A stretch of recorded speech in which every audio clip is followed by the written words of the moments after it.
Hello students, मैं हूं आदिल सिद्दीकी, आपका मास्टर सर, और मैं आपका स्वागत करता हूं इस कोर्स में बधाई के साथ। बधाई के पात्र आप इसलिए हैं क्योंकि आपने अपने जीवन का एक पड़ाव पार करके दूसरे महत्वपूर्ण पड़ाव में कदम रख लिया है। बहुत बहुत बधाई आपको कक्षा 11वीं से कक्षा 12वीं में पहुंचने के लिए। साथ ही साथ आपको अब यह भी समझ में आना चाहिए कि आपके कंधों के ऊपर जो जिम्मेदारी है वो डबल हो गई है, बिल्कुल बढ़ चुकी है। कैसे भाई? आपको 12th क्लास का तो पढ़ना ही है, साथ साथ आपको 11th क्लास का भी रिवीजन करते हुए चलना है। ऐसा नहीं करना है कि हम 12th पढ़ रहे हैं, 12th का सिलेबस कवर कर रहे हैं तो बिल्कुल 11th आपने छोड़ दिया है, उसको आप बिल्कुल नहीं छू रहे हैं, लास्ट में जब एग्जाम आएगा तब देखा जाएगा। ऐसा कुछ नहीं करना है आपको, ठीक है। डेली बेसिस पर आपको 11th क्लास में आपने जो भी चीजें पढ़ी हैं, जो भी चीजें मैंने आपको पढ़ाई हैं, उन सभी को आपको लेते हुए चलना है, उनको रिवाइज करते हुए चलना है। 12th क्लास का तो आपको वैसे भी जो आप लेक्चर मेरे साथ कर रहे हो, जो पढ़ रहे हो, उसमें हमने डिजाइन इस तरह से किया है इसको कि आपको रोज ही प्रैक्टिस होती रहेगी, हर टॉपिक पे हर क्वेश्चंस की प्रैक्टिस होती रहेगी, ठीक है। तो इसकी तो आपको टेंशन लेनी नहीं है। आपको चलो 11th का जो है, अगर आप 11th पहले पढ़ चुके हो, ठीक है, तो 11th का आप करते चलो, साथ साथ उसको मत छोड़ना, ठीक है। तो हम बात करने वाले हैं आज 12th क्लास के 12वीं के पहले चैप्टर की, जिसका नाम है स्थिर वैद्युतिकी। तो स्थिर वैद्युतिकी क्या है उसको समझेंगे, उससे पहले हम लिख लेते हैं टॉपिक का नाम, जो कि है स्थिर वैद्युतिकी। स्थिर वैद्युतिकी से भाई आपको क्या समझ में आता है? अगर नाम से मैं पूछूं तो इस नाम से आपको क्या समझ में आ रहा है? ठीक है, स्थिर से तो आपको समझ में आ रहा है कुछ चीज रुकी हुई है, किसी रुकी हुई चीज की, किसी रुकी हुई वस्तु की बात की जाए तो हम उसको स्थिर कहते हैं, ठीक है। वैद्युतिकी से क्या हुआ भाई? वैद्युतिकी से समझ में क्या आएगा? तो वैद्युतिकी से यहां पर जो मतलब है वो अर्थ निकलता है आवेश का, ठीक है। आवेश क्या है?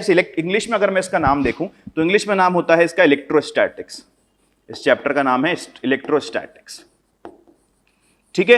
ये स्टैटिक्स तो आ गया भैया, आपका स्थिर की जगह पर ये स्टैटिक्स आ गया है ना, लेकिन ये इलेक्ट्रो का मतलब क्या है? इलेक्ट्रो का मतलब क्या है? इलेक्ट्रो का अर्थ जो लिया गया है यहां से वो इलेक्ट्रॉन से लिया गया है, और इलेक्ट्रॉन के ऊपर जो आवेश होता है उससे लिया गया है, ठीक है। सिर्फ इलेक्ट्रॉन की हम यहां पर बात नहीं करेंगे, हम किसी भी एक आवेश की बात करेंगे, सामान्यता है कोई भी आवेश उसकी बात करेंगे। तो कोई भी आवेश अगर रुका हुआ है तो वो भी जो भी फेनोमेना उसके अंदर हो रहे हैं, जो भी घटनाएं घट रही हैं, ठीक है, उनका अध्ययन हम कहां करते हैं? उनका अध्ययन हम स्थिर वैद्युतिकी के अंदर करते हैं, ठीक है भाई। अच्छा, तो हम लिख लेते हैं इसकी डेफिनेशन को, लिख लें थोड़ा सा, स्थिर वैद्युतिकी क्या होता है। तो स्थिर वैद्युतिकी क्या है भाई? कि अगर आवेश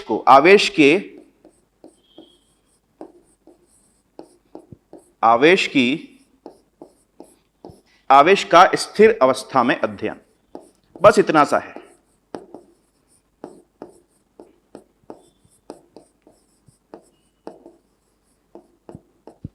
इसको हम क्या कहते हैं? इसको हम स्थिर वैद्युतिकी कहते हैं,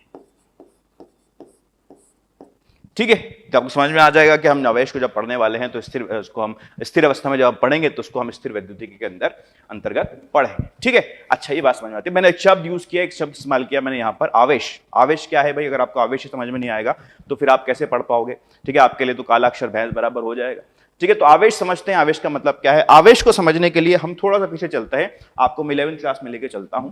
अच्छा, पदार्थ क्या है भाई? पदार्थ क्या है? ठीक है, पदार्थ क्या है भाई? हमारे पास पदार्थ जो है वो ऐसी कोई भी चीज जो कि जगह घेर रही हो, जो कि अपने पास स्पेस में हो, उसको हम पदार्थ बोल देते हैं ना। अच्छा, पदार्थ के कुछ विशिष्ट गुण होते हैं, उनमें से पहला विशिष्ट गुण जो है वो है द्रव्यमान। क्या है? द्रव्यमान। ये पिछली क्लास में आपने जितनी भी पढ़ाई करी है वो ज्यादातर जो है द्रव्यमान के ऊपर बेस्ड थी, द्रव्यमान के ऊपर निर्भर कर रही थी, है ना। तो हम द्रव्यमान का मतलब समझेंगे, द्रव्यमान क्या है। अच्छा, द्रव्यमान करता क्या है? द्रव्यमान से होता क्या है? तो द्रव्यमान एक ऐसा प्रभाव उत्पन्न कर रहा है जिसको हम गुरुत्वाकर्षण प्रभाव या गुरुत्वीय प्रभाव कहते हैं, ठीक है। तो यदि कोई पिंड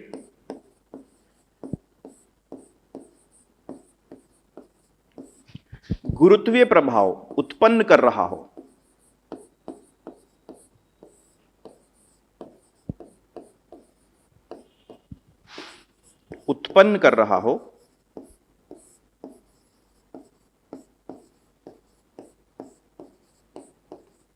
ठीक है, तो वो किस कारण कर रहा होगा? वो किसके कारण करेगा? वो द्रव्यमान के कारण करेगा। तो वो कौन से गुण के कारण होगा? वो द्रव्यमान के कारण होगा, ठीक है। अच्छा, ठीक है, अच्छी बात है।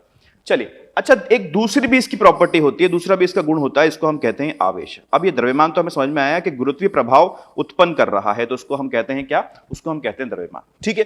अच्छा, अगर ऐसा हो कि एक प्रॉपर्टी ऐसी हो, एक विशेष गुण ऐसा हो जिसके कारण विद्युत चुंबकीय प्रभाव पैदा हो रहा हो, विद्युत चुंबकीय प्रभाव हमें मिल रहा हो, या फिर एक पिंड दूसरे पिंड पर विद्युत चुंबकीय प्रभाव लगा रहा हो, या फिर दूसरा पिंड पहले पिंड की वजह से महसूस कर रहा हो, उसको हम क्या कहेंगे, उसको हम आवेश कहेंगे। तो हम लिख सकते हैं, यदि कोई पिंड विद्युत चुंबकीय प्रभाव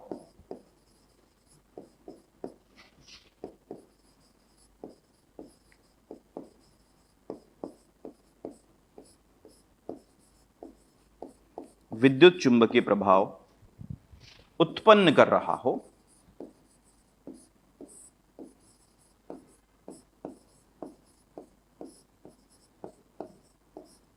ठीक है, तो वो किसके कारण करेगा भाई, वो कौन से गुण के कारण करेगा, वो आवेश के कारण करेगा। तो हमें समझ में आया कि पदार्थ के दो विशिष्ट गुण होते हैं, जिनमें पहला है द्रव्यमान। द्रव्यमान के बारे में हम पिछली क्लास में खूब चर्चा करें हैं। ठीक है, ऐसा नहीं है कि हम द्रव्यमान को छोड़ देंगे, द्रव्यमान तो बिल्कुल लेकर चलेंगे, उसके बिना कोई काम चलने वाला नहीं है। आवेश वो गुण है जिसके कारण कोई पिंड, कोई वस्तु, कोई पार्टिकल, कुछ भी जो भी आप किसी को कहना चाहो, ठीक है, वो विद्युत चुंबकीय प्रभाव उत्पन्न करे, विद्युत चुंबकीय प्रभाव आपको मिले, उसको हम क्या कहेंगे, आवेश कहेंगे। ठीक है, तो आवेश का हम समझ में आते हैं। अब जैसे भाई आप हो, आपके कुछ विशेष गुण है, मैं हूं, मेरे कोई विशेष गुण है, कुछ गुणधर्म है, जैसे मेरी आंखों का रंग हो गया, जैसे मेरी हाइट हो गई, मेरी लंबाई हो गई, ठीक है, और भी जो भी चीजें हैं, ठीक है, ये सब चीजें क्या है, ये मेरे गुण, ये मेरे विशिष्ट गुण हैं, ये सब मेरे कैरेक्टरिस्टिक्स हैं, मेरी प्रॉपर्टीज हैं। वैसे ही आवेश के भी कुछ गुण होते हैं, उनको हम समझते हैं, उनको हम पढ़ते हैं। तो आवेश के गुण देखो क्या क्या होते हैं भाई, आवेश के गुण क्या क्या होते हैं। आप टॉपिक लिख सकते हो चाहो तो, आवेश के विशिष्ट गुण।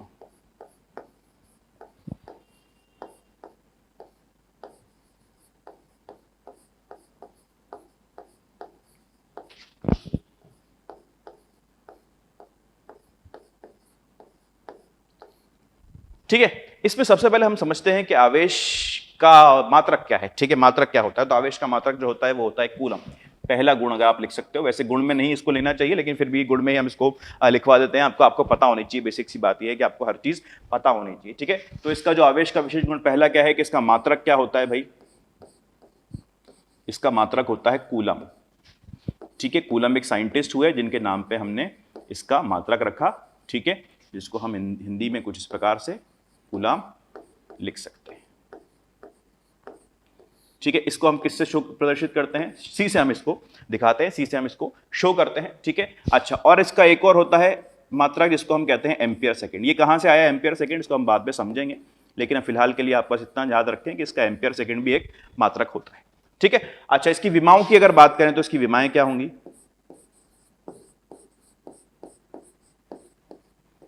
इसकी विमाएं क्या होंगी भाई, आपके पास विमाएं होंगी आपके, देखो यहां पर एम्पियर आ रहा है, यहां पर सेकंड आ रहा है, तो यहीं से पता चल रहा है। ठीक है, एम्पियर भी एक आपके पास क्या है, एम्पियर भी क्या है, एम्पियर भी आपके पास एक भौतिक राशि, फंडामेंटल क्वांटिटी है। ठीक है, और सेकंड भी आपके पास क्या है, एक फंडामेंटल क्वांटिटी है। ठीक है, तो इसकी विमाएं जो हो जाएंगी वो क्या हो जाएंगी, m0, l0, a1, t1। ठीक है, ये इसकी विमाएं हो जाएंगी। आई बात समझ में, है ना। तो ये तो छोटी छोटी बातें हो गई कि विमाएं क्या होती है, मात्रक क्या होते हैं इसका, तो ये सब बातें हो गई। अच्छा, हम चलते हैं आगे, बढ़िया सा गुण पढ़ के देखते हैं। सबसे पहली बात तो ये कि आवेश एक अदिश राशि है। आवेश एक अदिश राशि है।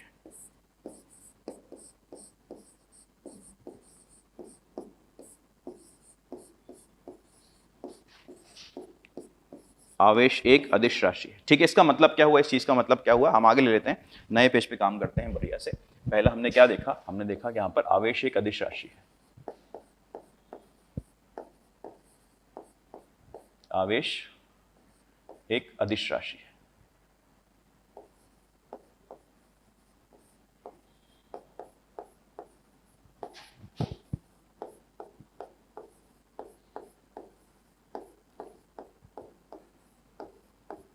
ठीक है, इसका मतलब क्या है, देखो भाई मैं समझ आते हैं आपको। मान लीजिए कि हमारी पृथ्वी है ना, ये पृथ्वी है हमारी, और भाई इस पृथ्वी पर हमारे पास यहाँ पर जो है कुछ आवेश रखा है। अच्छा, आवेश को हम प्रदर्शित करते हैं Q से, Q से हम आवेश को दिखाते हैं। ठीक है, तो यहाँ पर मेरे पास कुछ आवेश रखा है, जिसको मैं बोलता हूँ Q1। ठीक है, यहां पर इस तरफ, और यहां पर मेरे पास एक आवेश रखा है जिसको मैं लेता हूं Q2। ये दो आवेश मेरे पास रखे हुए हैं, है ना। अच्छा, अगर मैं यहां पर मान लो कि यहां पर मैंने x एक्सिस y एक्सिस इस प्रकार से बना दिया, बना सकते हैं हम यहां पर, है ना। और यहां पर मान लीजिए कि बाहरी दुनिया से एक एलियन आया है यहां पर, और एलियन यहां पर एक मेरा स्टूडेंट बैठा है, उससे पूछ रहा है कि बताइए कि आपके जो पृथ्वी है वहां पर टोटल आवेश, कुल आवेश कितना है, कुल आवेश कितना है आपकी पृथ्वी पर। तो बोल रहा है भैया, बताया कि मेरा स्टूडेंट जो है उसने बताया कि ये जो कुल आवेश है, कुल आवेश जो है Q टोटल, इसको मैं बोलूं कुल आवेश जो है, उसने बताया कि वो है Q2i cap plus Q1j cap. ठीक है, Q2i cap plus Q1j cap. और मैंने जोर से चमाट लगाया उसको कि भाई तुमने जो बताया एलियन को हमारे पृथ्वी की इज्जत खराब कर दी, मैंने क्या तुम्हें ये पढ़ाया था। ठीक है, तो उसने बोला सर मैंने गलत बता दिया, जो कुल आवेश होगा वो कुल आवेश होगा Q1 प्लस Q2 या Q2 प्लस Q1, कुछ भी आप उसको लिख सकते हो। ठीक है, Q2 प्लस Q1 आप इसको लिख सकते हो। तो समझ में क्या आया यहां पर, समझ में यह आया कि क्योंकि आवेश एक अदिश राशि है, ठीक है, तो हमें उसके साथ दिशा संलग्न करने की जरूरत नहीं है, दिशा को बताने की जरूरत नहीं है। अगर मुझसे कोई पूछता है कि आवेश की बात करता है तो मैं कभी भी उसके साथ दिशा की बात नहीं करूंगा, दिशा बताने की मुझे आवश्यकता नहीं होगी। जब भी मुझे पूछा जाएगा कि आवेश को अगर जोड़ना है घटाना है, तो जैसे हम एल्जेब्रिक करते थे, जैसे कि हम अपने 2 + 2 3 - 2 4 - 2 ऐसे करते हैं, वैसे ही सारा काम हम यहां पर कर सकते हैं, वही सारी चीजें हम यहां पर लगा सकते हैं। हमें इसके साथ दिशा बताने की जरूरत नहीं है, ये बताने की जरूरत नहीं है कि Q1 जो है वो नॉर्थ पोल पर रखा हुआ है, Q2 जो है इक्वेटर पर रखा हुआ है, Q2 जो है वो एक्स एक्सिस पर है, Q2 जो है y एक्सिस पर है। ऐसा कोई भी मुझे बात करने की आवश्यकता नहीं पड़ेगी। ठीक है, तो ये पहली प्रॉपर्टी इसकी हुई। अच्छा, आगे चलते हैं, बात करते हैं एक प्रॉपर्टी की और। आवेश जो है भाई दो प्रकार के होते हैं, आवेश दो प्रकार के होते हैं। कौन कौन से होते हैं भाई? दो प्रकार के। अब तो हमने बता दिया आपको दो प्रकार के होते हैं, तो आपको पता भी होगा, तो ये पॉजिटिव और नेगेटिव होते हैं। ठीक है, थोड़ी बहुत बात आपको पहले से पता होती है। आवेश दो प्रकार के होते हैं। कौन कौन से होते हैं भैया दो प्रकार के? कौन कौन से आवेश होते हैं? पॉजिटिव और नेगेटिव हमने आपको बता दिया। पॉजिटिव नेगेटिव नाम क्यों रखा गया इनका? पॉजिटिव नेगेटिव नाम रखने के पीछे कोई कारण था? पॉजिटिव नेगेटिव नाम रखने के पीछे कोई कारण नहीं था। हम भाई साइंटिस्ट लोग हैं, तो बात करते हैं, थोड़ा साइंटिफिकली बात करना चाहते हैं। ठीक है, आपकी मेरी तरह नाम नहीं रखे जा सकते थे, इनका नामकरण नहीं करा जा सकता था वैसे इस तरह से, नहीं तो हमें बहुत दिक्कत होती। तो चीजों को अच्छे से समझने के लिए, अच्छे से करने के लिए, मैथ्स अप्लाई करने के लिए हमने इनका नाम, जो का नाम रखा है वो पॉजिटिव और नेगेटिव नाम रख दिया। ऐसा कुछ नहीं है उसके अंदर के वो जो आवेश है वो पॉजिटिव, उसके अंदर कोई पॉजिटिव चीज है, ठीक है, पॉजिटिव वाइब्स निकल रही है उसके अंदर से, है ना, या नेगेटिव के अंदर से नेगेटिव वाइब्स निकल रही है, ऐसा कुछ नहीं है। ठीक है, हमने इनका नाम रख दिया। अच्छा, आवेश दो प्रकार के होते हैं, मैंने बताया आपको, आपने मान लिया। हाँ, मैंने बताया आपने मान लिया, लेकिन आपको सवाल मुझसे पूछना चाहिए था सर कि आवेश दो ही प्रकार के क्यों होते हैं? ठीक है, ये ज्यादा प्रकार के भी तो हो सकते हैं, इनफाइनाइट हो सकते हैं, 3 हो सकते हैं, 4 हो सकते हैं, 1 हो सकता है, ठीक है, 15 हो सकते हैं, 20 हो सकते हैं, दो ही प्रकार के आवेश क्यों? दो ही प्रकार के आवेश क्यों? तो इसको हम समझते हैं, थोड़ा सा हम समझते हैं, वापस चलते हैं हम द्रव्यमान के ऊपर और गुरुत्वाकर्षण बल की बात करते हैं थोड़ी सी। तो गुरुत्वाकर्षण बल क्या है? गुरुत्वाकर्षण बल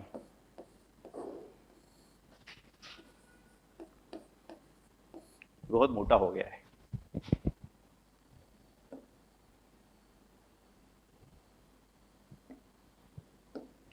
गुरुत्वाकर्षण बल क्या है भाई? दो पिंड अगर आपके पास हो, इस तरह से आपके पास दो अगर पिंड हो और आपसे पूछा जाए कि बताइए इनके बीच में जो बल लगेगा, गुरुत्वीय बल, वो किस प्रकार से लग रहा होगा, तो आप कहोगे कि ये दोनों पिंड, अगर मान लो इसका जो द्रव्यमान m1 है, उसका द्रव्यमान जो है वो m2 के बराबर है। ठीक है, तो इस तरह से ये इसको अपनी तरफ और ये इस तरह से इसको अपनी तरफ आकर्षित करने वाला है। ठीक है, आकर्षित करने वाला है। क्या आपने कभी सुना ऐसा कि जो दो पिंड अगर हो आपके पास और वो आपस में एक दूसरे को प्रतिकर्षित कर रहे? क्या भी कह सुना आपने कि गुरुत्वीय बल जो है वो प्रतिकर्षण लगा रहा हो या प्रतिकर्षण प्रभाव उत्पन्न कर रहा हो? ऐसा कभी सुना आपने? ऐसा कभी आपने नहीं सुना होगा, ये चीज आपने कभी भी नहीं सुनी होगी। अगर आपने ऐसा नहीं सुना है, ठीक है, तो आप ये कह सकते हो कि गुरुत्वीय बल जो होता है, गुरुत्वाकर्षण बल जो होता है, वो सिर्फ एक ही प्रकार का होता है, सिर्फ एक ही प्रकार का होता है। सिर्फ एक प्रकार का गुरुत्वीय बल समझाने के लिए हमें सिर्फ एक प्रकार के द्रव्यमान की जरूरत पड़ी, जिसको हमने बोला पॉजिटिव नेगेटिव। हमने कुछ नहीं बोला, अगर एक ही है तो पॉजिटिव नेगेटिव बोलने की जरूरत उसको नहीं पड़ी, है ना। तो हमने कहा कि द्रव्यमान जो है वो एक ही प्रकार का होता है,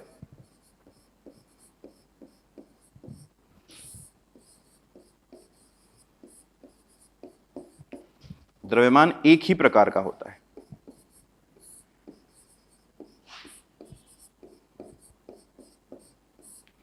ठीक है भाई, ये तो हो गई द्रव्यमान की बात। और हमने कहा कि भाई हम साइंटिस्ट लोग हैं, तो हम थोड़ा सा एक्सपेरिमेंट करें। हमने देखा कि एक आवेश मैंने यहां पर पकड़ लिया इस प्रकार से, है ना, जिसको मैंने Q1 बोला।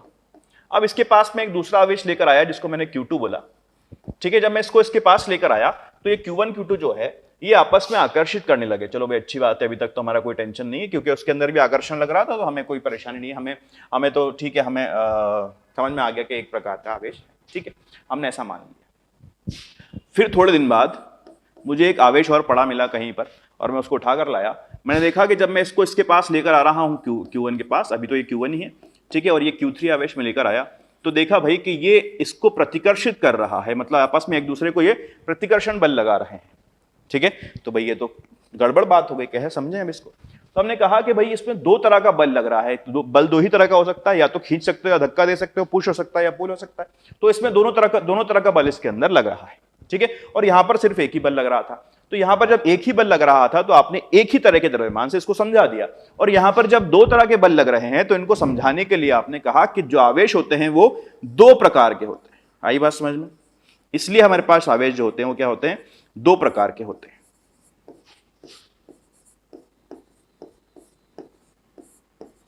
ठीक है।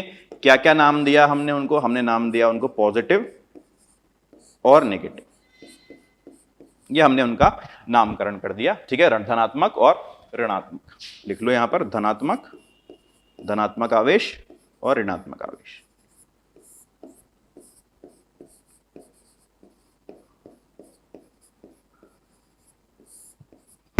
ठीक है भाई, ये बात समझ में आती है। अच्छा, अब आपने देखा कि इनके बीच में प्रतिकर्षण भी हो रहा है, आकर्षण भी हो रहा है, तो किसके बीच में प्रतिकर्षण होगा भाई, किसके बीच में आकर्षण होगा?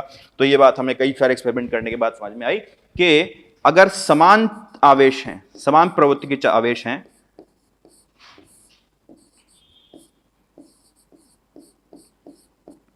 समान प्रवृत्ति के आवेश हैं तो क्या करेंगे भाई, समान प्रवृत्ति के आवेश हैं तो रिपेल करेंगे, ठीक है, प्रतिकर्षण होगा।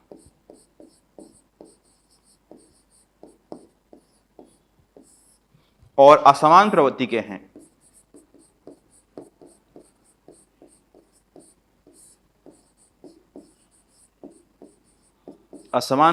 हैं तो आकर्षण बल उत्पन्न करेंगे, एक दूसरे में इनके बीच आकर्षण बल लगेगा।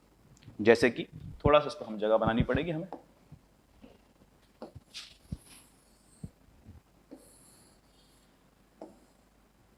जैसे कि आप देखें, अगर मेरे पास पॉजिटिव और पॉजिटिव आवेश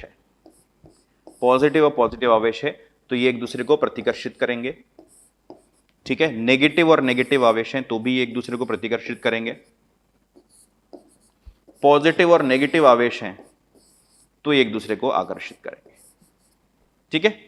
जब असमान प्रवृत्ति के होंगे तो आकर्षण होगा, और जब समान प्रवृत्ति के होंगे तो एक दूसरे को प्रतिकर्षित करेंगे, है ना। ये हो भाई, ये प्रॉपर्टी हमारी होगी। अगली प्रॉपर्टी देखते हैं, अगली बात करते हैं। हमने सब सीख लिया है ना यहाँ पर, और कुछ छूटा तो नहीं। चलिए आगे बात करते हैं। आवेश सदिश राशि होता है, आवेश एक अदिश राशि है, और दूसरा हमने देखा कि आवेश दो प्रकार के होते हैं, क्यों होते हैं ये भी हमने देख लिया। अच्छा, तीसरी बात करते हैं, आवेश सदैव द्रव्यमान के साथ संलग्न होता है, द्रव्यमान के साथ संबद्ध होता है या संलग्न होता है।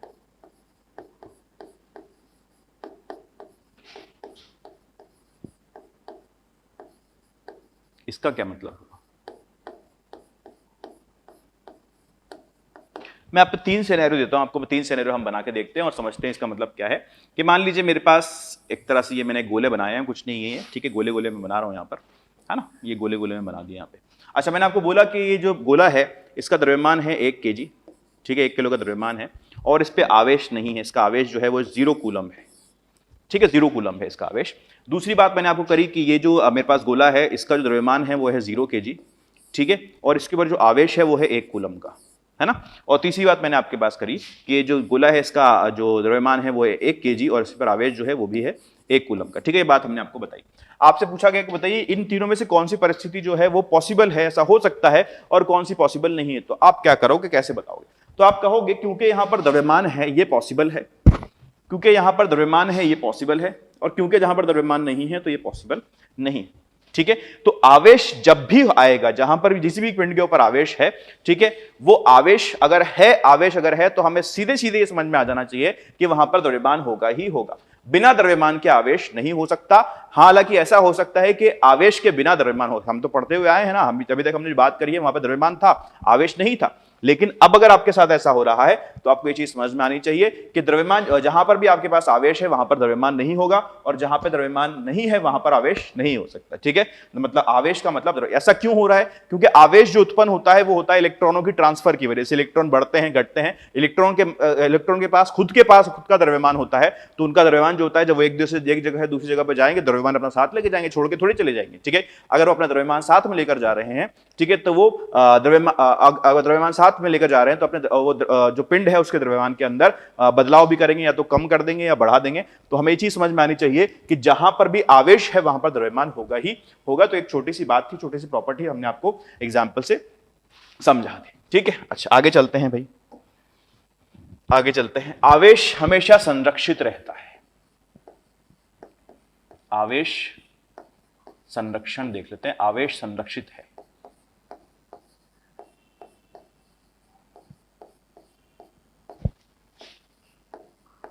ठीक है, आवेश संरक्षित है, इसका मतलब क्या हुआ? आवेश संरक्षित है मतलब है ये कि आपके पास, मान लीजिए कि जब दुनिया प्रारंभ हुई होगी, हम छोटी बात कर लेते हैं, छोटे सिस्टम की बात कर लेते हैं। मान लीजिए मेरे पास ये एक निकाय है, इसके अंदर, इस निकाय में 15 कूलम का आवेश था। ठीक है, 15 कूलम का इसके अंदर आवेश था। ठीक है, और इस 15 कूलम के आवेश को मैंने क्या किया है, मैंने इसके 2 टुकड़े कर दिए हैं इस तरह से।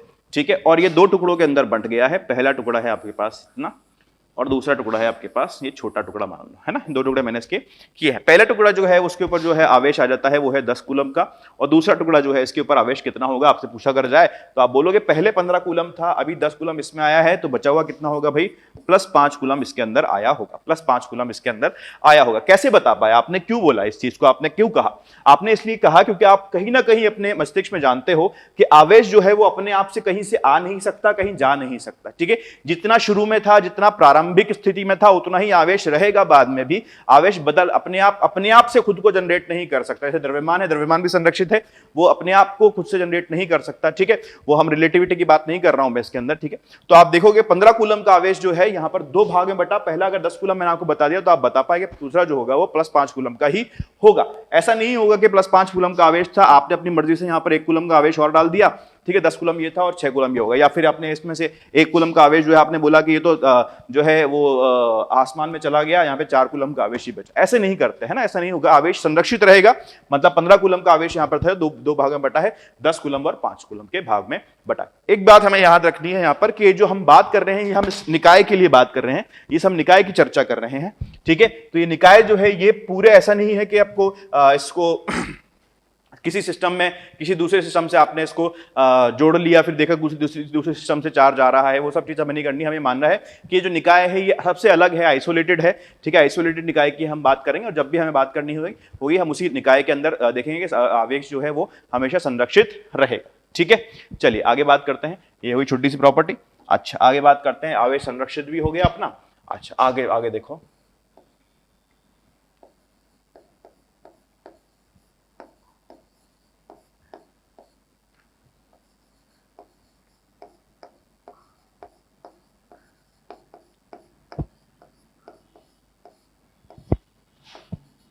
ठीक है, आवेश क्वांटियोत है या फिर क्वांटाइज्ड है। इंग्लिश में हम इसको क्या कहते हैं? इसको हम कहते हैं क्वांटाइज्ड। आवेश क्वांटाइज्ड है या फिर क्वांटियोत है। ठीक है, या आवेश का क्वांटीकरण भी कई जगह इसमें लिखा होता है, इस प्रॉपर्टी को बताया जाता है कि आवेश का क्वांटीकरण करके लिखा होता है। ठीक है, तो इसका मतलब क्या है? क्वांटीकरण का मतलब क्या है? क्वांट का मतलब समझते हैं पहले। तो क्वांट का मतलब क्या है? जो वर्ड है आपके पास, जो अंग्रेजी का शब्द है क्वांट, इसका मतलब क्या है? क्वांट का मतलब क्या है? इस क्वांट का मतलब होता है पैकेट। पैकेट भैया, कौन सा पैकेट? पैकेट कोई सा भी हो सकता है, पैकेट किसी भी चीज का पैकेट हो सकता है। जैसे कि आप ऑनलाइन जब शॉपिंग करते हो, तो जब भी आपने शॉपिंग करी होगी तो आपने कभी ऐसा नहीं पाया होगा, या आपके ऐसा कभी नहीं हुआ होगा कि आपका जो पार्सल डिलीवरी आ रही है वो कभी 1.5 डब्बा आ रहा हो, 2.25 डब्बा आ रहा हो, 3.5 डब्बा आ रहा हो, 4.25 डब्बा आ रहा हो। हमेशा जब भी आपके पास जो डिलीवरी होती है वो 1, 2, 3, 4, 5, 6, 7 इसी प्रकार से डिलीवरी आपके पास आती है। तो पैकेट्स के फॉर्म में आपको मिलती है। जो भी चीज आपको मिल रही है पैकेट्स के। अब ज्यादा ऑर्डर किया तो ज्यादा पैकेट्स आ गए, कम ऑर्डर किया तो एक ही पैकेट आया, लेकिन आया पैकेट। ठीक है, हो सकता है उसके अंदर कुछ भी हो, ठीक है, लेकिन आया पैकेट ही आपके पास, है ना। तो ऐसा ही होता है आवेश के साथ। तो आवेश जब स्थानांतरित होता है एक जगह से दूसरी जगह पे स्थानांतरित अब आवेश होता है, ठीक है, तो वो हमेशा पैकेट के रूप में, पैकेट के फॉर्म में ट्रांसफर हो, ठीक है। अब सबसे छोटा पैकेट क्या हो सकता है, यहाँ पे सबसे छोटा जो आवेश होता है वो ट्रांसफर हो सकता है, वो क्या हो सकता है, उसको हम कहते हैं एलिमेंट्री चार्ज।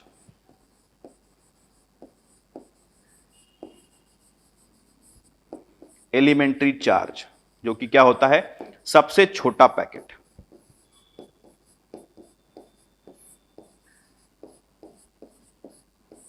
ठीक है, तो हमने पाया कि सबसे छोटा पैकेट जो आप ट्रांसफर कर सकते हो, जो स्थानांतरित कर सकते हो, उसके अंदर सिर्फ एक इलेक्ट्रॉन हो सकता है, और एक इलेक्ट्रॉन के ऊपर जो आवेश होता है वो होता है 1.6 इंटू 10 की घात -19 कूलाम। 1.6 इंटू 10 की घात -19 कूलाम इसके ऊपर आवेश हो सकता है। ठीक है, ये सबसे कम आवेश है जो कि ट्रांसफर किया जा सकता है, जो कि ट्रांसफर हो सकता है। ठीक है, एक जगह से दूसरी जगह आप स्थानांतरित कर सकते हो। ठीक है, अच्छा, यहां से आपको ये समझ में आया कि इतना आवेश ट्रांसफर हो सकता है। अच्छा, तो जब भी आप ट्रांसफर करोगे तो फिर कैसे, क्या क्या होगा ट्रांसफर के केस में, तो आप देखोगे कि ये एक पैकेट सबसे छोटा पैकेट है, या तो अगर मैं इसको लिखना चाहूं तो इसको हम कई बार ई से भी दर्शाते हैं, इसको हम ई से शो करते हैं। ठीक है, तो जब भी आप चार्ज ट्रांसफर करते हो, सबसे अगर मान लो सबसे छोटा पैकेट गया, मान लीजिए पैकेट जो है वो सबसे छोटा गया है, तो आपका कितना आवेश स्थानांतरित हुआ, ई। मैंने बोला कि चलो दो सबसे छोटे पैकेट, दो पैकेट चले गए तो आपका ट्रांसफर कितना हुआ, 2 ई। मतलब 3 पैकेट चले गए तो बोला 3 ई। ठीक है, 4 पैकेट चले गए, कितना गया, 4 ई। 5 पैकेट चले गए तो 5 ई। ऐसे ऐसे ऐसे करते करते मैंने बोला कि आपके पास 1000 पैकेट चले गए तो कितना आवेश स्थानांतरित हुआ, आपने बोला 1000 ई, 1000 ई।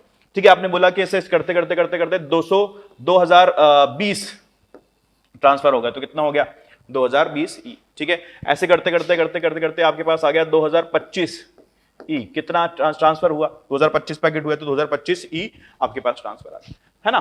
तो अगर आपके पास ये आ रहा है, इस प्रकार से आपके पास ये आ रहा है, ठीक है, मैं कहना चाहूं कि ये जो नंबर यहां पर आ रहे हैं, ये सारे के सारे नंबर जो हैं ये इंटीजर हैं भाई साहब, है ना। सारे के सारे नंबर जो हैं ये इंटीजर हैं। तो मैं इस प्रकार से लिख सकता हूं कि आवेश जब भी स्थानांतरित होगा वो Q बराबर NE के रूप में होगा, Q बराबर NE के रूप में होगा। और यहां पर n जो होगा ये हमेशा एक इंटीजर होगा। इंटीजर मतलब 1 2 3 4 5 6 7 8 9 10 ये होते हैं, जो होते हैं हमारे पास इंटीजर होते हैं। ठीक है, ये इंटीग्रल वैल्यू होगी, इंटीजर के रूप में ये हमारे पास ट्रांसफर होगा। तो Q बराबर NE के फॉर्म में हमारे पास यहां से मिल गया। ठीक है, एक बहुत इंपॉर्टेंट फॉर्मूला हमें मिलता है यहां से, तो इसके ऊपर हम क्वेश्चन भी करेंगे। तो Q is equals to NE, इसको हम बहुत बढ़िया तरीके से जो लिखते हैं वो लिखते हैं Q equals two plus minus NE। ये प्लस माइनस क्या दर्शाता है, प्लस माइनस दर्शाता है कि चार्ज जो है वो पॉजिटिव हो सकता है भाई, नेगेटिव हो सकता है। ठीक है, आप दोनों चीजें हो सकती हैं, दोनों चीजें हो सकती हैं, तो आप इसको इस प्रकार से लिख देते हो। तो आपका फॉर्मूला क्या मिला है यहाँ पर, Q is equals two plus minus NE, जहां पर n जो है वो एक इंटीजर होना चाहिए। E का मान आपको दे रखा है यहाँ पे 1.6 इंटू 10 की घात -19, और Q का मान आपके पास यहां से आ जाए। ठीक है, मैं आपसे पूछना चाहता हूं कि छोटा सा एक क्वेश्चन अगर हम इसके ऊपर करके देखें, यही कर लेते हैं। ठीक है, तो आप देखो यहां पर आपके पास क्वेश्चन ये है कि मान लीजिए आपके पास कुछ आवेश है, चलो हम पल ले लेते हैं। जो n की संख्या आपको दे रखी है वो दे रखी है 10 की घात 23। ठीक है, 10 की घात 23 आपको n की संख्या दे रखी है। इतने इलेक्ट्रॉन आपके ट्रांसफर हुए हैं, इतना आपका इलेक्ट्रॉन जो है ट्रांसफर हुआ है। ठीक है, तो बताइए कि आवेश कितना स्थानांतरित हुआ होगा। तो आप क्या बोलोगे, Q इक्वल्स टू NE पे आप लगा दोगे, n की जगह पर क्या लिख दोगे, 10 की घात 23। ठीक है, और E की जगह पे आप लिख दोगे 1.6 इंटू 10 की घात -19।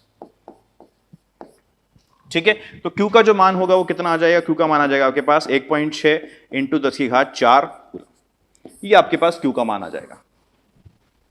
इतने इलेक्ट्रॉन ट्रांसफर करने पे आपको इतना Q का मान मिल जाएगा। आई बात समझ में। इस तरह से क्वेश्चंस आपको पूछे जाएंगे और अलग अलग तरह से आपको पूछे जाएंगे, तो आप बता पाएंगे बिल्कुल इस फॉर्मूले का इस्तेमाल करके। ठीक है, अच्छा, यहां पर एक चीज हमने और सीखी कि चार्ज को, आवेश को हमने स्थानांतरित किया है, एक जगह से दूसरी जगह स्थानांतरित कर सकते हैं, तो इसको क्यों ना एक प्रॉपर्टी बना लिया जाए और हम कह सकते हैं कि आवेश को स्थानांतरित किया जा सकता है। ऐसा समझाने लायक ऐसा कुछ नहीं है मेरे पास, क्योंकि ये लाइन ही समझ में आ रहा है आपको कि आवेश को स्थानांतरित, ट्रांसफर हम एक पिंड से दूसरे पिंड में कर सकते हैं।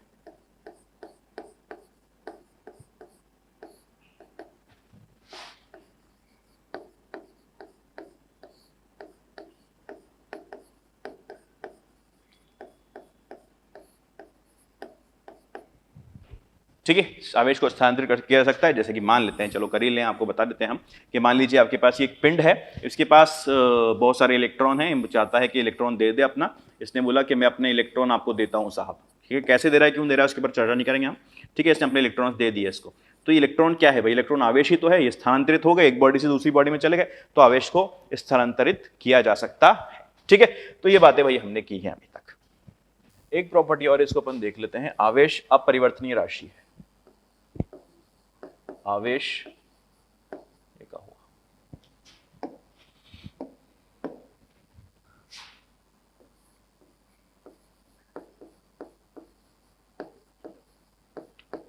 अपरिवर्तनीय राशि है।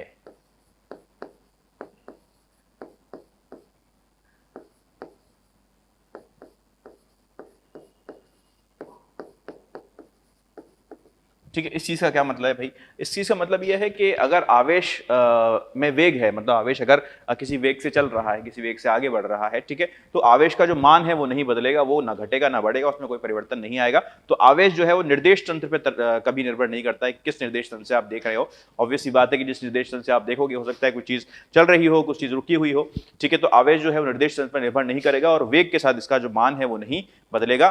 ठीक है, तो आप लिख सकते हैं आवेश का मान वेग के साथ नहीं बदलता, 2 पॉइंट में लिख सकते हैं आप, वेग के साथ नहीं बदलता।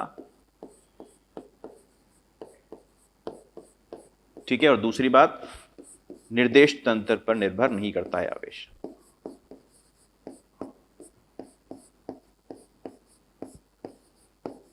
जबकि द्रव्यमान जो है उसका वेग के साथ मान बदल जाता है।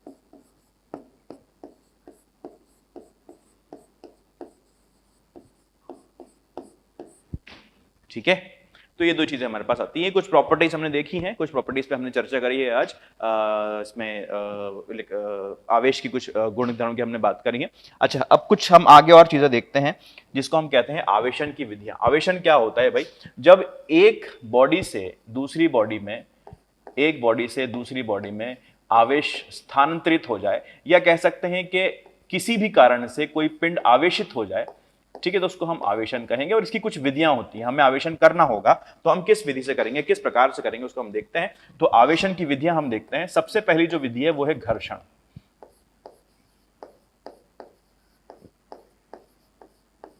आवेशन की विधियां, ठीक है, आपने देखा होगा कई बार बच्चे जो होते हैं एक गेम खेलते हैं कि एक कुर्सी पर एक बंदा बैठ जाता है, प्लास्टिक की कुर्सी पर बैठ जाता है, और पीछे से किसी कपड़े से पीछे से कुर्सी को मारा जाता है, उसको उसके ऊपर बार बार उसके ऊपर कपड़ा से रगड़ लगाई जाती है, घर्षण किया जाता है उसके ऊपर। तो और फिर कहा जाता है, किसी दूसरे बच्चे को बोला जाता है कि अब तुम इसका हाथ ला के बताओ। जैसे उसको हाथ लगाता है, उसको हल्का सा एक स्पार्क सा उसके अंदर आता है। ठीक है, तो वो क्या हुआ, उसके अंदर क्या हुआ, जब आप उस कपड़े से रगड़ रहे हो, पीछे प्लास्टिक की कुर्सी को जब आप रगड़ रहे हो, तो प्लास्टिक की कुर्सी जो है वो घर्षण के कारण क्या हुआ, घर्षण के कारण वो चार्ज हो गई, आवेशित हो गई, है ना। और जैसे ही दूसरे बच्चे ने उसको, जो बच्चा बाहर खड़ा था, जो बैठा था, उसने नहीं, ठीक है, जो बाहर खड़ा था, अगर उसने उसे हाथ लगाया तो उसको करंट महसूस होगा, उन दोनों के बीच में एक थोड़ा सा चार्ज फ्लो हो जाएगा, जिसको हम कहेंगे करंट, जो कि करंट उसको महसूस होगा। तो एक पहली विधि जो हमारे पास होती है आवेशन की, वो क्या है, घर्षण। घर्षण, ठीक है, घर्षण में obvious सी बात है, समझ गए होंगे आपको, एक चीज को दूसरी चीज में रगड़ना पड़ेगा, ठीक है, रगड़ लगानी पड़ेगी, घर्षण करना पड़ेगा, उसके कारण आवेश ट्रांसफर होगा, उस कारण आवेश जो है वो स्थानांतरित हो जाएगा। ठीक है, ठीक है, तो आप लिख सकते हो, जब एक पिंड को दूसरे पिंड से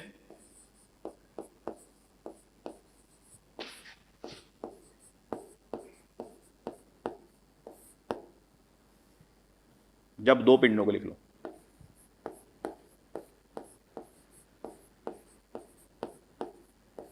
जब 2 पिंडों को आपस में रगड़ा जाए,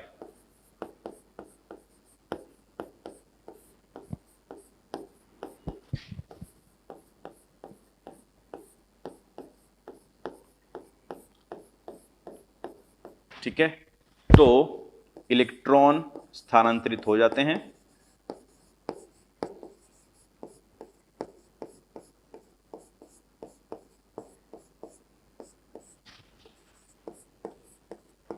इलेक्ट्रॉन स्थानांतरित होंगे, जिससे दोनों पिंड जो होंगे वो आवेशित हो जाएंगे। ठीक है, जैसे कि कुछ एग्जांपल्स इसके होते हैं, आपको याद भी रखने हैं ये, है ना। डायरेक्टली अगर आपको इन्फॉर्मेटिव क्वेश्चन पूछ लिया जाए, आपसे पूछा है कि इन्फॉर्मेशन आपको पता होगी, तो आप उसका जवाब दे पाएंगे, है ना। जैसे कि जब अगर कांच की छड़ को, अगर आप कांच की छड़ को रेशम से अगर आप रगड़ते हो, रेशम का कपड़ा हो, रेशम कुछ हो, ठीक है, तो कांच जो होता है वो क्या हो जाता है, पॉजिटिव, और रेशम हो जाता है नेगेटिव। ठीक है, इसी तरह से आप अपने बालों को अगर कंघे से रगड़ते हो तो आपने देखा होगा ना, बाल जो होते हैं, कंघा जो होता है कंघे से, फिर आप वो जो छोटे छोटे अगर कागज के टुकड़े होते हैं तो उनको उठा पाते हैं, करके देख लेना। ठीक है, तो बाल से अगर आप कंघे को रगड़ते हो तो बाल जो होते हैं पॉजिटिव चार्ज होते हैं, धनावेशी हो जाते हैं, और नेगेटिव हो जाता है हमारा कंघा। ठीक है, इसी तरह से और भी देख सकते हैं हम एग्जांपल, ऊनी कपड़े अगर आपके पास हो, ऊन हो, वूल हो, ठीक है, ऊनी कपड़े को अगर आप रगड़ते हो रबड़ से तो रबड़ जो होगा नेगेटिव चार्ज हो जाएगा और ऊनी कपड़े जो होंगे वो पॉजिटिव चार्ज हो जाएंगे। तो ये छोटा सा इंफॉर्मेशन है, इसको थोड़ा सा आप याद रखेंगे तो बढ़िया रहेगा, है ना। टेबल फॉर्म में आप इसको बना सकते हैं ऐसे, इस प्रकार से। ठीक है भाई, तो पहली विधि क्या हुई, आवेशन की हुई। पहली विधि हुई हमारे पास घर्षण। दूसरी विधि क्या है भाई, दूसरी विधि है हमारे पास चालन। क्या है भाई, चालन। चालन में क्या होगा,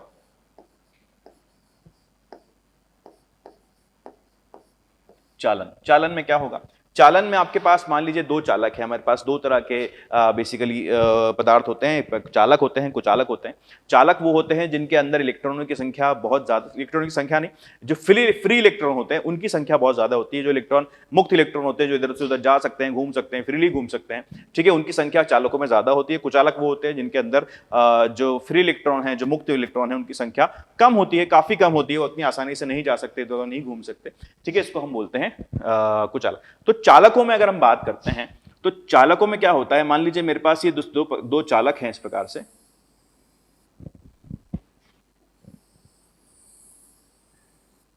ये दो चालक है मेरे पास, ये दूर दूर रखे थे फिलहाल, तो इसके ऊपर मान लेते हैं कि कुछ नेगेटिव चार्ज है ना, कुछ इसके ऊपर ऋण आवेश है, ऋण आवेश इसके पास है। मैंने क्या किया, मैंने इन दोनों को जो है आपस में चिपका दिया, आपस में जोड़ दिया, मैंने इनको इस प्रकार से जो है टच कर दिया, एक बार मैंने इनको टच कर दिया, है ना। जैसे ही मैं इसको टच करूंगा तो इसके अंदर के जो फ्री इलेक्ट्रॉन हैं वो आराम से मूव करके यहां पर इस पर आ जाएंगे। ठीक है, तो अंतिम स्थिति में जब मैं इनको वापस अगर अलग कर दूं तो ये दोनों ही आवेशित हुए हुए मुझे मिलेंगे, और दोनों के ही पास क्या होगा, दोनों ही के पास ऋण आवेश होगा, दोनों ही के पास ऋण आवेश होगा। तो इसको हम क्या कहेंगे, चालन विधि, जिससे आप किसी पिंड को आवेशित कर सकते हो। कोई चालक अगर आपके पास है, ठीक है, दूसरे चालक से अगर आप उसको टच कर दोगे तो दोनों के ऊपर ही चार्ज आ जाएगा, दोनों के ऊपर ही आवेश उत्पन्न हो जाएगा। तो इसमें आप देख सकते हो कि समान प्रवृत्ति का आवेश आया है, उसके ऊपर समान प्रवृत्ति का आवेश उत्पन्न हुआ है।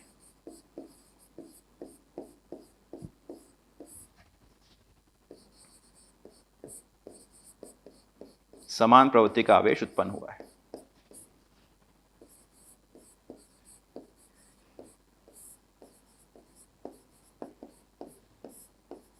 ठीक है, हुआ है या होता है, जो भी आप लिखना चाहो उस चीज को लिख सकते हो। समान प्रवृत्ति का आवेश यहां पर उत्पन्न हो। तीसरा होता है आपके पास विद्युत चुंबकीय प्रेरण। ये क्या है भाई साहब,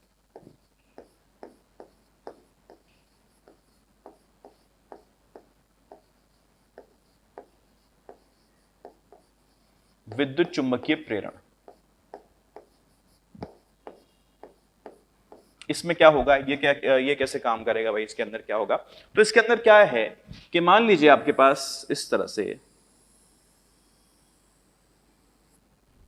एक कोई पिंड है और मैं इसके पास एक दूसरा पिंड लेकर आता हूं, एक रॉड मान लीजिए, एक छड़ मैं इसके पास लेकर आया हूं, ठीक है, और ये छड़ जो है इसके ऊपर यहां पर पॉजिटिव चार्ज है,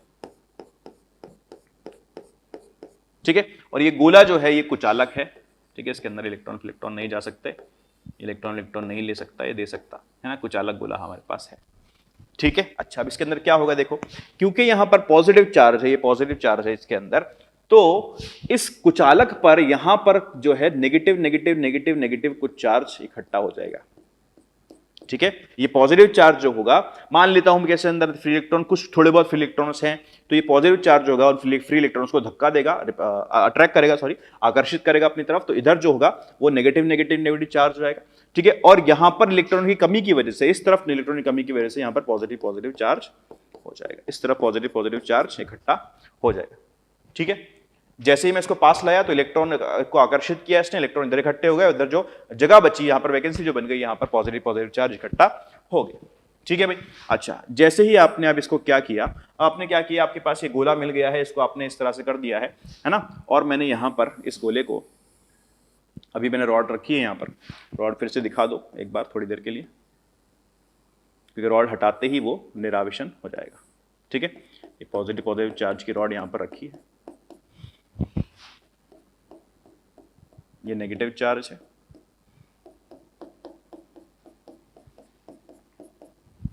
ठीक है, अब मैंने क्या किया है, मैंने इसको किया है अर्थ,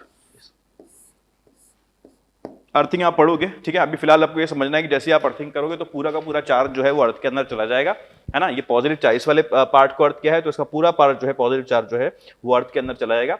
जैसे ही आपने अर्थ को आप हटाओगे, आप रॉड को भी हटा सकते हो, अर्थ को भी हटा सकते हो, तो आपके पास जो गोला बचेगा वो इस प्रकार से नेगेटिव नेगेटिव नेगेटिव चार्ज वाला गोला बच जाएगा।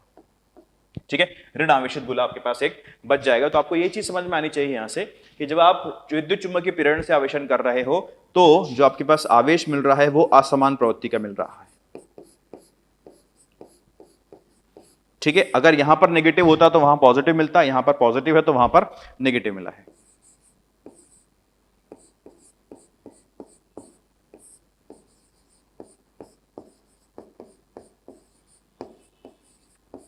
ठीक है, और दूसरी महत्वपूर्ण बात इसके अंदर यह है कि ये जो आवेश आपके पास मिला है गोले पर, ठीक है, ये छड़ पर जो आवेश है उसके बराबर हो सकता है लेकिन उसके ऊपर उससे कम नहीं हो सकता। ठीक है, बराबर कब हो जाएगा, जब चालक आप ले लोगे यहां पे चालक की जगह तो ये बराबर हो जाएगा, लेकिन ये आवेश जो है वो कम हो सकता है लेकिन ज्यादा नहीं हो सकता। मान लीजिए तो आवेश, मैं इसको बोलूं कि यहां पर जो आवेश था वो QA था, ठीक है, और यहां पर जो आवेश है वो QB है। ठीक है, तो हम यहां से लिखेंगे QA जो है वो हमेशा ही इससे या तो ज्यादा हो या फिर बराबर हो, इससे QB जो है QA से ज्यादा नहीं हो सकता कभी भी। ठीक है, 2 पॉइंट बहुत इंपॉर्टेंट होते हैं इसके अंदर, तो ये दोनों चीज आपको याद रखनी है। बिल्कुल डायरेक्ट क्वेश्चन अगर से पूछ लिया जाए, ठीक है, तो आप बता सकते हो कौन सा ज्यादा होगा कौन सा कम होगा या क्या वैल्यू ले सकता है। अगर उस वैल्यू के ऊपर ही क्वेश्चन पूछ लिया जाए तो आपको इस तरह से समझ में आ जाएगा, इस तरह से आप इस चीज को समझा सकते हैं। ठीक है, तो ये हमने आवेशन की कुछ विधियां देखी हैं यहां पर। तो ये तो हमने बात की है आज कुछ प्रॉपर्टीज की, कुछ विशेष गुणों की और विद्युत चुम्बकीय प्रेरण की। ठीक है, एक चीज और हम देख लेते हैं जिसको हम बोलते हैं आवेश घनत्व। आवेश घनत्व क्या होता है भाई? आवेश घनत्व बहुत काम की चीज है मेरे, तो हम समझ लेते हैं आवेश घनत्व क्या है।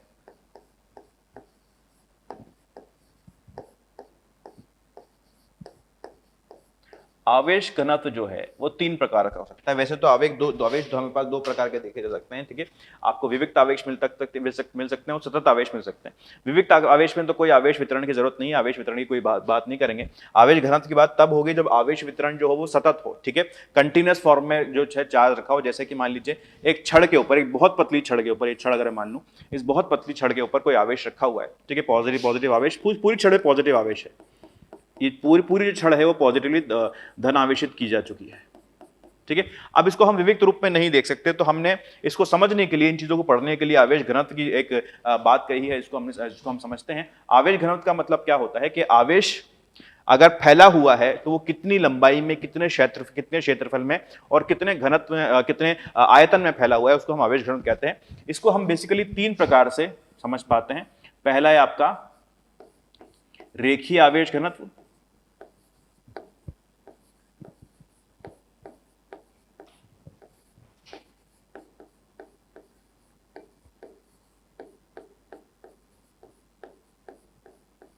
ठीक है, दूसरा है आपका पृष्ठीय आवेश घनत्व, पृष्ठ आवेश घनत्व भी आप इसको बोल सकते हो, पृष्ठ घनत्व भी आपको बोल सकते हो इसको। और तीसरा आपका हो जाएगा आयतन आवेश घनत्व।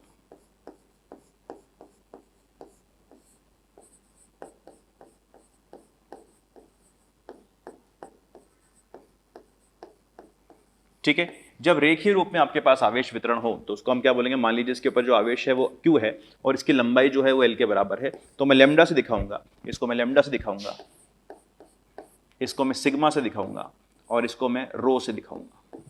ठीक है, लैम्डा जो होगा वो किसके बराबर होगा? लैम्डा होगा आपका Q/L के बराबर। यहां पर भी लिख लेते हैं हम, लैम्डा जो है आपके किसके बराबर आ रहा है? Q/L के बराबर। ठीक है, सिग्मा और हम रो भी यहां पर लिखेंगे। मान लीजिए कुछ आवेश मेरे पास ऐसा है, एक चकती है, चकती ले लेता हूं मैं इसको, है ना, चकती मान लेता हूं। और इस चकती का क्षेत्रफल जो है वो a के बराबर है। इस पूरी चकती में हर जगह पर आवेश है और तो कुल जो आवेश इस चकती के ऊपर है वो q के बराबर है। तो सिग्मा का जो मान मेरे पास आएगा वो q बटे a के बराबर होगा। सिंपल सिंपल चीज है, ठीक है। प्रति इकाई क्षेत्रफल में कितना आवेश है इसको हम किससे दिखाएंगे, सिग्मा से, और उसको हम क्या बोलेंगे, q बटे a। अगर प्रति इकाई आयतन में पूछा जाता, मान लीजिए मुझसे कि एक गोला होता है मेरे पास, ठोस गोला है ये, ठीक है, इस ठोस गोले में पूछा जाता है कि मान लीजिए कितना आवेश है, इसके पूरे आयतन में आवेश है, पूरे वॉल्यूम में इसके आवेश ही आवेश है, ठीक है। तो इससे पूछा जाता तो रो की वैल्यू क्या होती है, q बटे v के बराबर, ठीक है, प्रति इकाई आयतन में।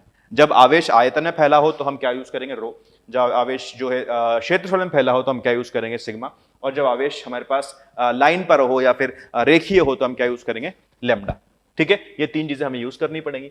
अच्छा, समझ में आती है बात। चलिए तो आगे बात करते हैं भाई, हम आज के लेक्चर के जो क्वेश्चंस हो इस टॉपिक के, इन टॉपिक से जो क्वेश्चंस हैं उनको कर लेते हैं, उनको देख लेते हैं, ठीक है। तो आइए स्टार्ट करते हैं। नेक्स्ट का जाओ भाई, कहां गए, आ नहीं रहा है, देखा जाए कहां गया, ये रहा, ठीक है। स्टार्ट करते हैं हम। आवेश एवं कूलम का नियम, आवेश गलत लिख दिया है इन्होंने, यहाँ शाह आएगा, ठीक है, इसको आप ध्यान रख लें थोड़ा सा।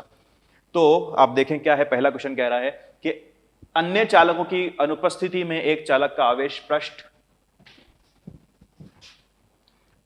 घनत्व क्या होगा भाई, क्या क्या क्या ऑप्शन है, चालक पर आवेश की मात्रा तथा चालक के पृष्ठीय क्षेत्रफल के समानुपाती होता है, चालक पर आवेश की मात्रा का व्युत्क्रमानुपाती चालक के क्षेत्रफल का समानुपाती होता है, चालक पर आवेश की मात्रा के समानुपाती एवं चालक के क्षेत्रफल का व्युत्क्रमानुपाती होता है। अच्छा भाई, चालक पर आवेश एवं उसके क्षेत्रफल दोनों के व्युत्क्रमानुपाती होता है, ठीक है। अब क्या कह रहा है, चालक के अनुसार से चालक का आवेश, अगर मान लीजिए कोई आवेश आपके पास, कोई चालक है, उसके पर कहीं आवेश, कुछ आवेश उसके पर रखा हुआ है, कुछ आवेश उसके पर उत्पन्न किया गया है, तो आपने पहला ऑप्शन कह रहा है कि चालक पर आवेश की मात्रा तथा चालक के पृष्ठीय क्षेत्रफल के समानुपाती होता है। इसको नीचे कर दो ताकि हमें दिखे। चालक पर आवेश की मात्रा चालक के पृष्ठीय क्षेत्रफल के समानुपाती होता है, तो पूरी तरह से गलती है। हाँ, आवेश की मात्रा चालक की अनुपस्थिति में चालक का आवेश पृष्ठ घनत्व जो होता है, जो आप देखो पृष्ठ घनत्व की पूछ रहा है, तो क्षेत्रफल वाले पृष्ठ घनत्व की बात करते हो, सिग्मा जो होता है आपका वो q बटे a के बराबर होता है, ठीक है।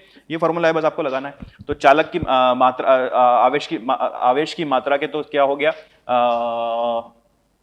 और पृष्ठीय क्षेत्रफल के समानुपाती, दोनों के समानुपाती बोला है, तो ये तो गलत हो गया, ठीक है। चालक पर आवेश की मात्रा का व्युत्क्रमानुपाती, ये आवेश की मात्रा का व्युत्क्रमानुपाती बोला है, आपको दिख रहा है यहाँ से कि क्यू जो है ऊपर आ रहा है, यानी कि सिग्मा जो है वो क्यू के समानुपाती और ए के व्युत्क्रमानुपाती होगा, साफ साफ दिख रहा है यहाँ से।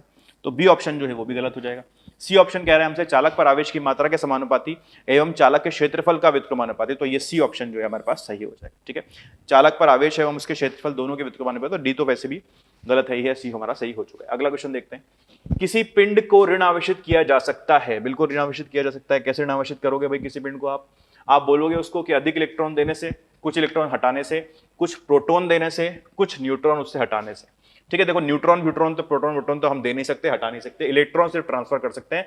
सिर्फ इतनी सी बात आपको याद रखनी है। और आपको इलेक्ट्रॉन जो है वो नेगेटिवली चार्ज होता है, ऋणावेशित होता है। अगर आप किसी को इलेक्ट्रॉन दे दोगे तो वो बॉडी, वो पिंड जो होगा वो ऋणावेशित हो जाएगा, ठीक है। इतनी सी बात आपको बस याद रखनी है। चलो, तो ये ऑप्शन इसके अंदर ठीक हो जाएगा। अगला क्वेश्चन देखते हैं। किसी वस्तु पर न्यूनतम आवेश हो सकता है, कितना न्यूनतम आवेश हो सकता है भाई किसी वस्तु पर।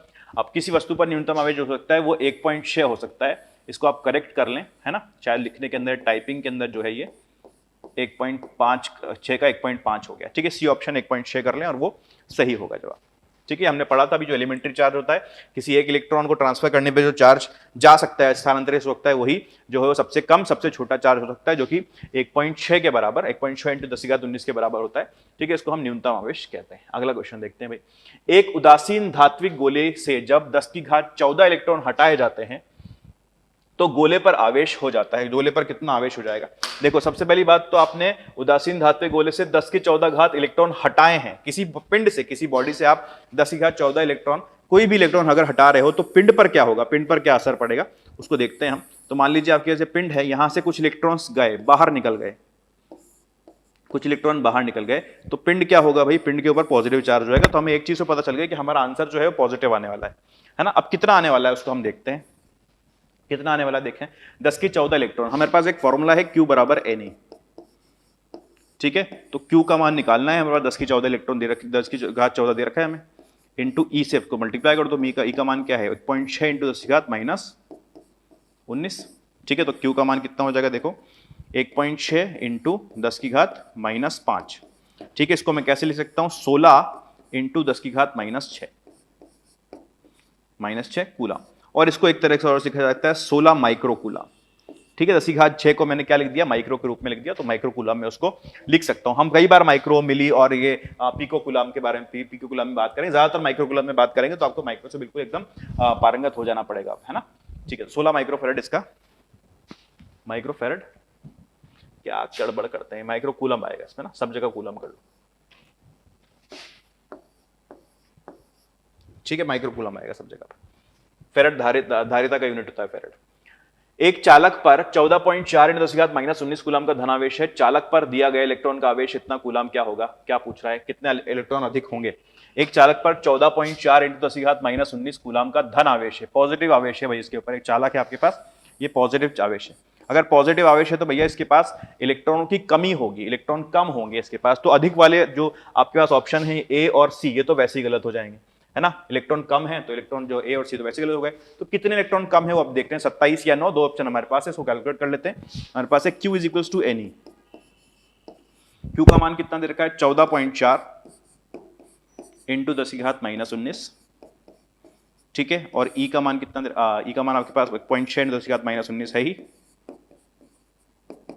और ये आपके पास N का मान यहां से आ जाएगा, इसको काट देना आप, 10 की घात माइनस 19 तो कट ही गया, ठीक है। ये कितनी बार चला जाएगा, 144 है, 16 नाम 144, ठीक है, 9 बार चला जाएगा, तो N का मान 9 आ जाएगा। 27 तो आ नहीं सकता, दिख रहा है 9 आएगा, ठीक है।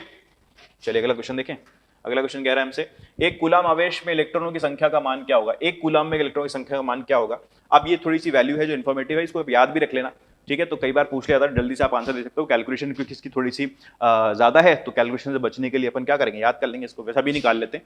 तो वही formula Q equals to Ne, यही फॉर्मूले पे बेस्ड क्वेश्चन हम कर रहे हैं। तो Q इक्वल्स टू Ne, एक कूलम चार्ज, तो एक कूलम मतलब 1, और N का मतलब मान मुझे निकालना है, और 1.6 इंटू 10 की घात माइनस 19, ठीक है। N का मान मेरे पास आ जाएगा 1/1.6 इंटू 10 की घात माइनस 19, ठीक है। तो N का मान कितना हो जाएगा, सो आप करोगे तो ये 6.25 इंटू 10 की घात 18 आ जाता है। इसको आप मेरी तरफ से याद रखो, ठीक है, इतना मान इसका आ जाएगा। अगला क्वेश्चन देखा जाए। अगला क्वेश्चन कह रहा है हमसे कि एक धातु के गोले A को धनावेश दिया जाता है, जबकि दूसरे अन्य एक समान धातु के गोले को उतना ही ऋणावेश दिया जाता है। दोनों के द्रव्यमान समान हैं, तो A और B के द्रव्यमान उतने ही रहेंगे, बढ़ जाएगा, B का घट जाएगा, और B का द्रव्यमान बढ़ जाएगा, क्या होगा हमसे देखा रहा है, ठीक है। हम बना लेते हैं, दो धातु के गोले हमारे पास इस तरह से गोले हैं, गोला तो किसी एंगल से नहीं लग रहा है,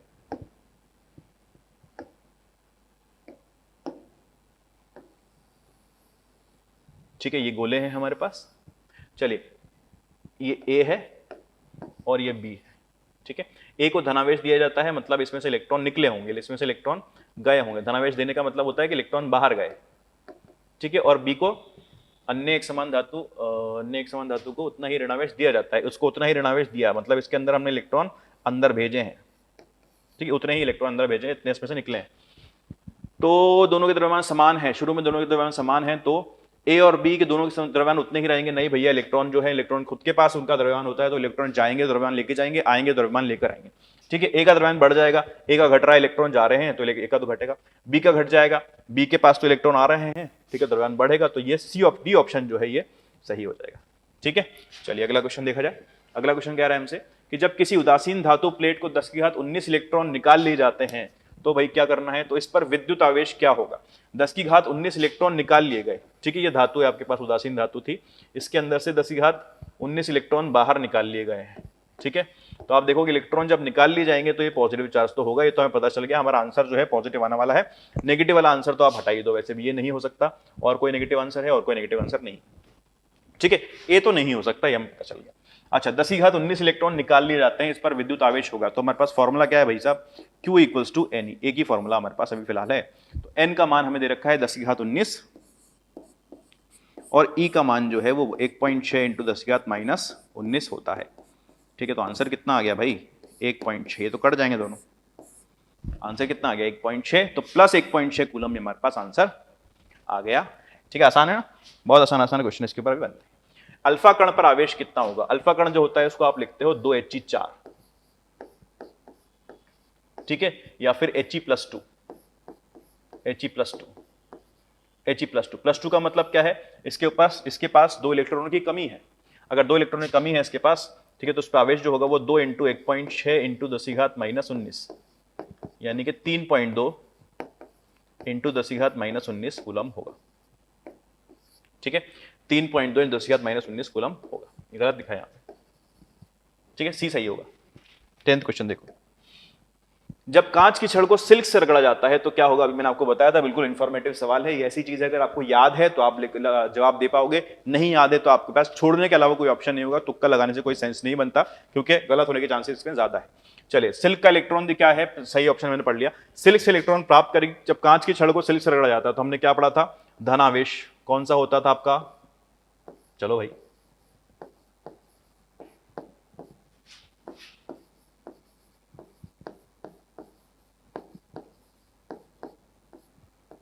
ठीक है, कांच धनावेश होता था आपका और सिल्क रेशम ये ऋणावेशित होता था, है ना, ये हमने पढ़ा था अभी।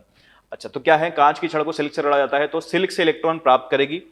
कौन प्राप्त करेगी? किसकी बात कर रहा है? कांच की छड़ की बात कर रहा है ना, कांच की छड़ की बात कर रहा है। तो सिल्क से इलेक्ट्रॉन प्राप्त करेगी। इलेक्ट्रॉन प्राप्त करे तो भाई नेगेटिव चार्ज हो जाती है, तो ये तो गलत है। ठीक है, सी ऑप्शन देखते हैं। सिल्क से प्रोटॉन प्राप्त करेगी। प्रोटॉन तो आता जाता है ही नहीं। सिल्क को प्रोटॉन देगी, प्रोटॉन की तो बात ही नहीं, प्रोटॉन ट्रांसफर ही नहीं होता, है ना। सिल्क को इलेक्ट्रॉन देगी, तो सिल्क को इलेक्ट्रॉन देगी भैया तभी खुद धन आवेशित हो जाएगी, है ना। तो बी ऑप्शन जो है इसके अंदर वो करेक्ट हो जाएगा, है ना। चलिए अगला क्वेश्चन क्या है? क्या अगला? क्यू कूलाम का आवेश एक ठोस धातु के टुकड़े पर जिसका अनियमित आकार है रखा हुआ है, आवेश वितरण होगा धातु में समान रूप से, इसकी सतह पर समान रूप से, इसके प्रकार की स्थिति ऊर्जा का मान न्यूनतम हो, इस प्रकार की कुल ऊष्मा का ह्रास न्यूनतम हो। ठीक है, अच्छा, क्यू कूलम का आवेश एक ठोस धातु के टुकड़े पर जिसका अनियमित आकार है, भाई ऐसे कुछ आकार है किसी धातु के टुकड़े का, ऐसा कुछ आकार है ना, रखा हुआ है। आवेश का वितरण कैसा होगा धातु में? समान रूप से तब होता है जब आपके पास धातु हो या कोई भी पिंड हो, वो समान उसकी ज्योमेट्री हो, समान रूप का, या गोला हो, चकती हो, इन सब में जो है समान रूप से आवेशित होता है। ठीक है, अच्छा, नहीं तो आवेश क्या होगा? ये तो नहीं होगा, समान रूप से रखा होगा। इसकी सतह पर समान रूप से अगर रखा है धातु के टुकड़े में तो हो सकता है कुछ अलग भी हो, तो जरूरी नहीं है कि सतह पर ही आए, है ना। ये सब चर्चा हम आगे और करेंगे इनके ऊपर।